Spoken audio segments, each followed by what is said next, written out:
Hi, I'm Mark Smalls of Civil Discourse Now. This is November 12th, 2024. The election was an engineered aspect of our reality.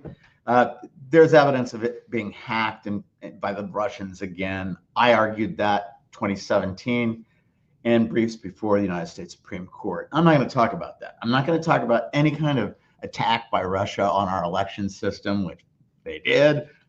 I want to talk about this. I want to talk about Alex Jones.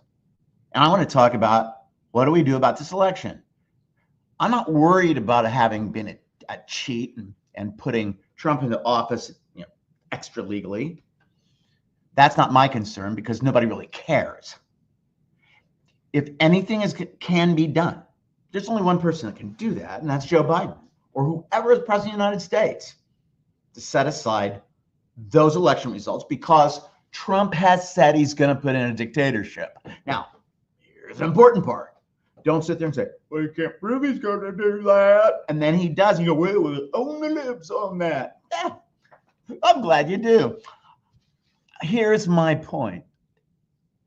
I've heard for years, for all my life, Anna, we know what's going on. You understand, but we're going to take care of it. Okay? We're going to take care of it. Like hell they will.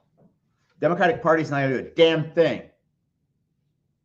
The Republican Party really doesn't exist anymore.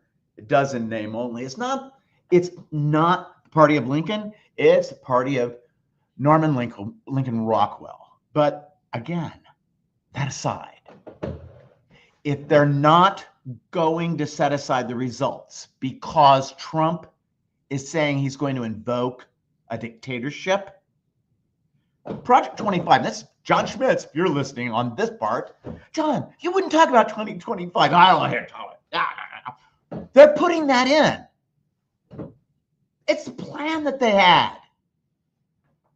So, once again, let me get back to the point. If the president of the United States is not going to stop this from going in, then why make Alex Jones suffer? Alex Jones had a reprehensible show, and he caused parents of kids who'd been butchered in a mass shooting to go through emotional distress. I can't even imagine. Apparently you can do that now. We don't have any rule of law anymore. And that's the thing, I said, we tried in 2017 to get the 2016 election set aside. That was silly. In retrospect, I'll say that. Just as even sillier now, they bought and paid for those 6 justices on the court. So what are you going to do? Make Alex Jones suffer? Alex Jones doesn't have the big bucks and powers behind him that Trump has Russia behind him. But all he did was say what he wanted to say on InfoWars and sell vitamin supplements. Hell, if he was a chiropractor, he'd still probably have some kind of a widely distributed show, or if he'd converted it into being a religion, it'd be exempt under the First Amendment. That really doesn't matter anymore.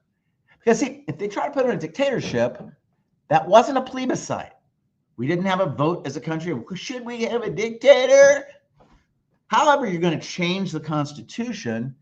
You either do it under Article 5, and you can do it either with the convention or the individual states, all that. Or you just rip it up. Trump uses it to wipe his ass and then imposes what he ever wants to do. But they didn't follow the Constitution for this past election if they're meaning to impose a dictatorship. And that's what Trump has said he'll do. So, why make Alex Jones suffer? Sorry about the parents, the children who are killed. But if we've got a government and a system that's saying, well, now, let's wait. We got to see what's going on here. I'm sorry, your kids don't matter. Gun manufacturers are more important than your children. Under Citizens United, foreign corporations are more important than any one of your little kids. Sorry they're dead, but that's too fucking bad. I've said the F word.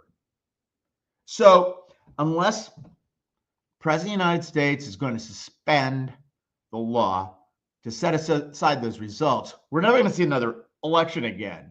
Trump's promised it. Putin's paid for it. And this was when I knew how thorough it was. When I read that Ivanka Trump had sat behind Putin's desk for a camera thing, ah, man, I'm not even going to imagine what happened there. Mark Small, Civil Discourse Now. Peace.